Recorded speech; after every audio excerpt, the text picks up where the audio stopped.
Assalamualaikum warahmatullahi wabarakatuh. Jumpa lagi dengan channel Sahabat Pembelajar. Sobat pembelajar sekalian, kita akan membahas tentang Permen PAN RB nomor 1 tahun 2023 tentang jabatan fungsional. Permen ini masih baru dan sekarang lagi hangat-hangatnya dibahas tentang jabatan fungsional. Seperti yang kita ketahui bahwa saat ini ketika ada Undang-Undang ASN itu ada beberapa jabatan, yaitu yang namanya jabatan pimpinan tinggi, kemudian jabatan administrasi dan jabatan fungsional. Jadi tidak ada lagi yang namanya jabatan struktural, ya. Ini yang perlu diperhatikan. Yang ada itu jabatan pimpinan tinggi dan jabatan administrasi. Selebihnya adalah jabatan fungsional. Regulasi tentang jabatan fungsional ini itu banyaknya ratusan, karena memang jabatan fungsional ini jumlahnya ratusan. Masing-masing jabatan fungsional itu mempunyai regulasi masing-masing. Ada guru, ada dokter, ada jaksa, ada penyuluh, dan lain sebagainya. Itu semua adalah jabatan fungsional. Nah, sekarang itu semua dihapus, dicabut, diganti satu peraturan, yaitu Permen PAN RB nomor 1 tahun 2023 tentang jabatan fungsional. Oke, marilah kita mulai. Permen PAN RB nomor 1 tahun 2023 yang kita bahas ini tentu tidak semua. Saya akan membahas tentang DUPAK, yaitu Daftar Usul Penetapan Angka Kredit. Jadi bedanya antara jabatan fungsional dengan jabatan pimpinan tinggi dan jabatan administrasi. Jabatan fungsional itu kalau mau naik pangkat, maka diharuskan usul yang namanya DUPAK, Daftar Usul Penetapan Angka Kredit. Nah, sekarang tidak ada lagi DUPAK. Di poin 1, 2, 3, nomor 4 ini tidak ada lagi DUPAK. Evaluasi berdasarkan hasil penilaian pemenuhan ekspektasi kinerja. Jadi nanti ke depan itu ketika DUPAK sudah dihapus, maka nilai kinerja itu akan langsung dikonversi menjadi angka kredit tahunan. Nah, bagaimana nanti ini cara konversinya? Maka ini dijelaskan di pasal 37 ya, ayat 1, predikat kinerja sebagaimana dimaksud dalam pasal 36 dikonversikan ke dalam perolehan angka kredit tahunan dengan ketentuan sebagai berikut.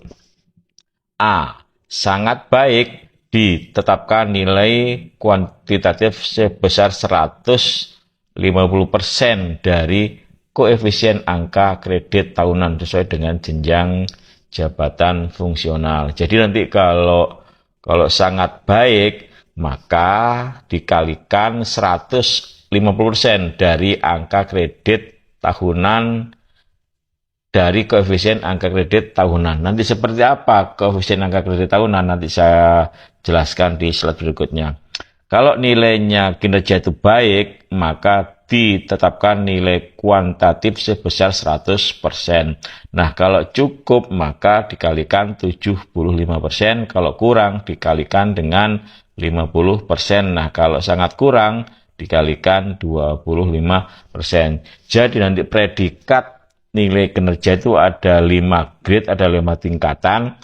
Yang paling tinggi sangat baik, kemudian yang grade kedua adalah baik, kemudian cukup atau butuh perbaikan, kurang, dan sangat kurang. Nah, nilai kinerja ini itu yang menentukan angka kredit tahunan. Nah, kita pahami dulu ya nilai kinerja itu ya. Nilai kerja itu terdiri dari dua hal, yaitu nilai hasil kerja dan nilai perilaku kerja. Ini berdasarkan Permen PAN RB nomor 6 tahun 2022. Jadi ada dua nilai kinerja, itu yaitu dibagi dua, nilai hasil kerja dan nilai perilaku kerja. Coba nanti diperhatikan ya di SKP yang sudah Anda buat, kalau yang sudah membuat ya pada tahun 2022 ini, di sana ada nilai hasil kerja dan nilai perilaku kerja, di mana perilaku kerja ini juga berubah dengan perilaku kerja pada tahun-tahun sebelumnya yang disingkat dengan berakhlak ya. Kalau dulu kan ada integritas, ada disiplin, ada kesetiaan. Sekarang tidak ada lagi. Sekarang disebut dengan berakhlak. Nah, nanti ketika sudah diketahui nilai hasil kerja dan nilai perilaku kerja, maka akan ditentukan nilai kinerjanya dengan ketentuan sebagai berikut ya. Ini adalah kuadran kinerja pegawai. Jadi ini gabungan, berarti kan ini hasil kerja yang vertikal, kemudian yang horizontal adalah perilaku kerja.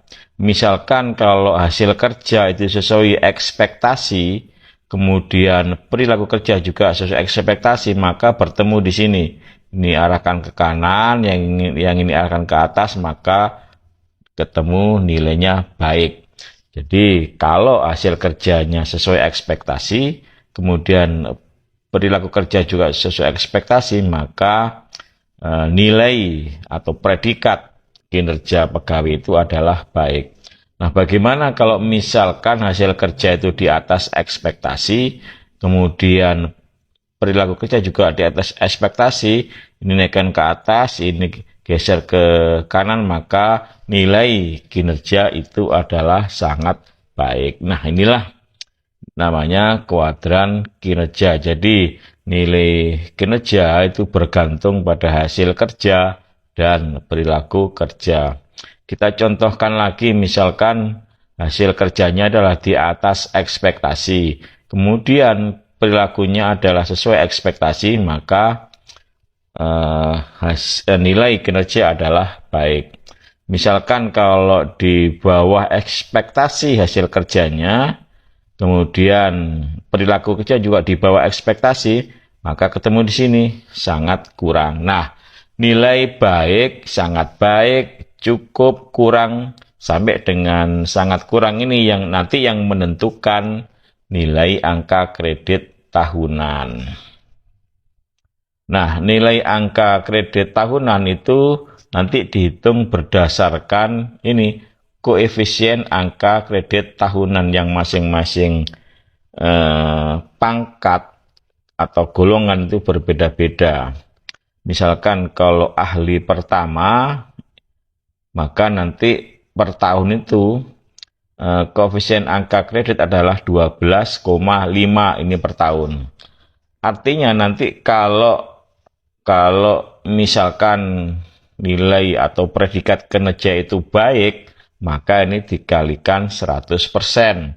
100% kali 12,5 ya sama dengan 12,5. Nah, kalau andekan nanti ini nilai kinerjanya sangat baik, maka 12,5 ini dikalikan 150%, ya sekitar 18, sekian persen itu, 18, sekian angka kreditnya.